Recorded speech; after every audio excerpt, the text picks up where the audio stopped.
Welcome to గరం గరం బెజవాడ రుచుల్లో. ఈరోజు మనము కొబ్బరి ఉండలు చేస్తున్నామండి. కొబ్బరి ఉండలు ఎలా చేయాలో చూద్దాము. ముందుగా నేను కళాయి పెట్టి 1/2 కేజీ బెల్లం, దానిలో కొంచెం వాటర్ వేసుకొని అప్పుడు స్టవ్ మీద పెట్టండి. ఇలా బెల్లం కరిగిన తర్వాత మనము ఈ కొబ్బరి ఉండలు ఎలా చేసుకోవాలో చూద్దాము. చూడండి, ముందుగా నేను కొబ్బరి ఇలాగా చిన్న చిన్న పీసులు కట్ చేసి నేను ఇలా మిక్సీ వేసుకున్నానండి. ఒకవేళ మీ దగ్గర ఇలా కొబ్బరి తురుము కూడా తీసుకోవచ్చు. మీరు తురుము తీసేది ఉంటే అలా తురుము కూడా తీసుకొని ఇలా మనము ఉండలు చేసుకోవచ్చు, స్వీట్ చేసుకోవచ్చు. కాబట్టి నా దగ్గర తురుము లేదు, అందుకని నేను ఇలా చేశాను, మిక్సీ పట్టానండి. ఇలా బెల్లం అంతా కరిగిన తర్వాత ఒకసారి బెల్లం కనుక నీట్గా లేకపోతే కనుక ఒకసారి వడపోసుకోండి. ఇది కరిగిన తర్వాత ఈ వాటరు మనం వడపోసేది, జ్యూస్ వడపోసేది ఉంటుంది కదండి, దాంతో వడపోసుకోండి.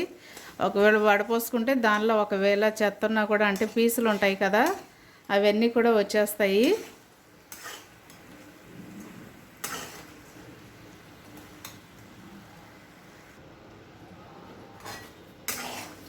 చూడండి, ఇట్లాగా బెల్లం అంతా కరిగిపోయింది కదా. ఇప్పుడు మనము దీనిలో కొబ్బరి వేసేసుకుంటున్నామండి.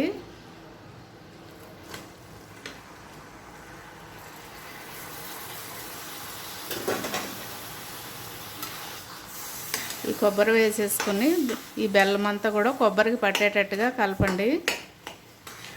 ఇలా దగ్గరే ఉండి మనము కొంచెంసేపు కలుపుకుంటూ ఉండాలండి, అడుగంటకూడదు.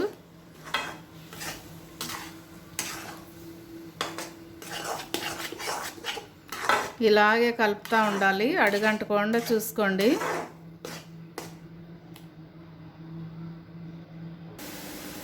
చూడండి, స్టవ్ మీడియంలోనే పెట్టండి, ఫుల్ పెట్టద్దు. ఎందుకంటే ఇది అడుగంటింది అనుకోండి, టేస్ట్ అస్సలు బాగోదు. ఇలాగే పూర్తిగా వేగిపోవాలండి, చక్కగా ఎర్రగా వేగేంత వరకు కూడా దీన్ని ఇలాగే కలుపుతూనే ఉండాలి. మంచి జిగురు వస్తుందండి, ఇది బాగుంటుంది. లడ్డు కూడా చాలా బాగుంటుంది. ఇది పిల్లలు కూడా చాలా ఇష్టంగా తింటారు దీన్ని. మీరు కూడా తప్పకుండా ట్రై చేయండి, చాలా బాగుంటుంది.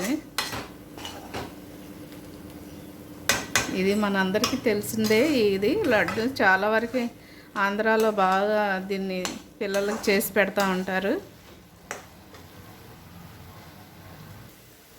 చూడండి, కొంచెం సాల్ట్ వేస్తున్నానండి టేస్ట్ కోసం. ఇది చాలా లైట్గా వేసుకోండి, వేయనట్టుగా వేయండి, అప్పుడు చాలా బాగుంటుంది. ఎందుకంటే స్వీట్ కదా, దానిలో లైట్గా సాల్ట్ వేస్తే చాలా టేస్ట్ బాగుంటుంది.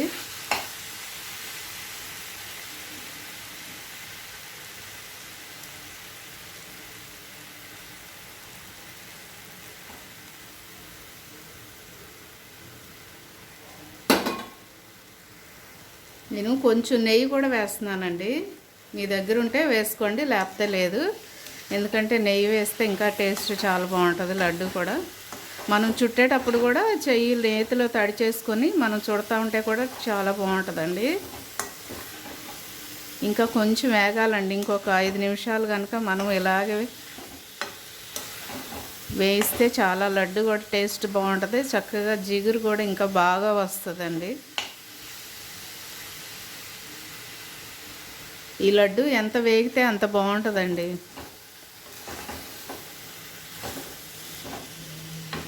సిమ్లో పెట్టేసుకోండి, స్టవ్ సిమ్లో పెట్టుకొని వేయించుకోండి. ఇప్పుడు నేను జీడి నూక వేస్తున్నానండి.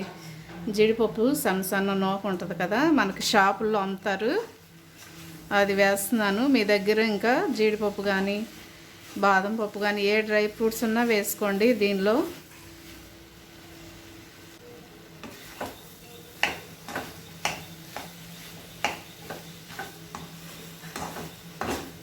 ఇంకా నేను స్టవ్ కట్టేస్తున్నానండి, ఎందుకంటే చక్కగా జిగురు బాగా వచ్చేసింది. అదిగాక మనకి లడ్డు చుట్టుకోవడానికి కూడా చక్కగా వచ్చేసిందండి. అందుకని నేను స్టవ్ కట్టేసి ఇది కొంచెం ఆరనివ్వాలండి, ఎందుకంటే ఇంత వేడి మీద మనం చుట్టలేము లడ్డు. అందుకని కొంచెం చల్లారిన తర్వాత లడ్డు చుట్టుదాం. నేను కొంచెం దీనిలో ఇలాచీ వేస్తున్నానండి, ఎందుకంటే ఇలాచీ మనకి మిక్సీ జార్లో చిన్న జార్లో అందదు కదా. కొంచెం షుగర్ వేసి ఆ షుగర్లో నేను ఈ ఇలాచి వేసి మిక్సీ పెట్టానండి. అది నేను దీనిలో వేసి కలుపుతున్నాను స్మెల్ కోసం. చాలా బాగుంటుంది స్మెల్. మీరు కూడా తప్పకుండా అలా వేసుకోండి. అందరు కూడా తప్పకుండా ఈ లడ్డు ట్రై చేయండి అండి. చిన్నపిల్లలకి చాలా ఇష్టంగా తింటారు ఇవి. బెల్లంతోనే చేయండి, ఎందుకంటే షుగర్తో చేస్తే కనుక మనం పంచదారతో చేస్తే పిల్లలకి అంత ఆరోగ్యం కాదు కదా. అందుకని బెల్లంతోనే చేసుకోండి, బాగుంటుంది. చూడండి చక్కగా చల్లారిపోయిందండి. ఇప్పుడు నేను వీటిని లడ్డూల్లాగా చుడుతున్నాను. చూడండి ఇలాగా మీకు ఏ సైజు కావాలో ఆ సైజు చేసుకోండి. లడ్డూలు చక్కగా నీట్గా వస్తాయి. చూసారా, ఎంతో జ్యూసీగా టేస్టీగా ఉండే కొబ్బరి లడ్డూలు రెడీ అయిపోయినాయండి. అలాగే మనకి ఏ సైజు కావాలో ఆ సైజు మనం చేసుకోవచ్చు. ఎందుకంటే స్వీట్ కదండి, ఎక్కువ తినలేము. అందుకని కొంచెం చిన్న సైజు చేసుకుంటేనే బాగుంటాయి. తప్పకుండా మీరు కూడా ట్రై చేయండి, నా కామెంట్స్లో పెట్టండి. అలాగే మా ఛానల్ని మర్చిపోవద్దండి. గరం గరం బెజవాడ రుచులు సబ్స్క్రైబ్ చేయని వారు ఉంటే సబ్స్క్రైబ్ చేయండి, షేర్ చేయండి, లైక్ చేయండి. Thank you.